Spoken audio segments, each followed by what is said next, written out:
squiggly line that looked like this. I've been told by people who were there that they cannot believe he lived through it. He's this fighter. He's very strong. And day by day, Scott Dumas is getting stronger. It's a fight that before April 16th, he never imagined he'd have to make. Scott can't remember that day, April 16th, when a hit-and-run driver slammed into him while walking through this Mason County parking lot. But it's a day his wife will never forget. He was, he looked pretty bad. He was in the emergency room, and he looked pretty beat up. I mean, of course, they tried to clean him up as much as they could, but you know, he wasn't responsive at all. Scott's injuries were life-threatening. Bleeding inside his brain, a skull fracture that ran from his neck to his eye, a compound fracture of his ankle, a broken leg, and deep cuts all over his body. He was begging us and pleading with us to help him.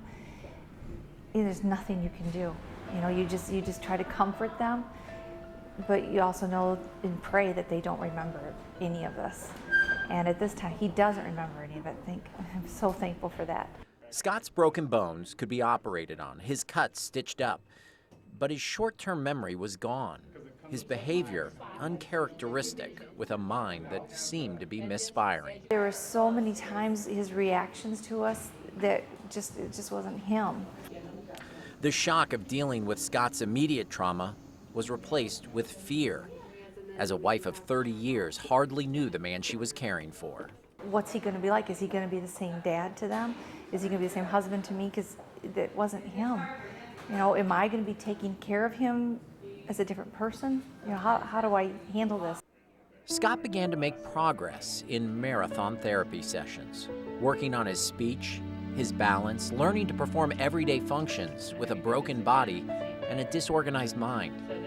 He celebrated the small successes, small steps back up a mountain. One of the things he did when he was in ICU that just really set my daughter and I to tears, when the doctor asked him who I was, he reached up and he touched my hair and he said, "This is my beautiful wife."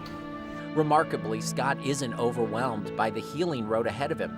He tackles the challenges with a competitive and relentless spirit.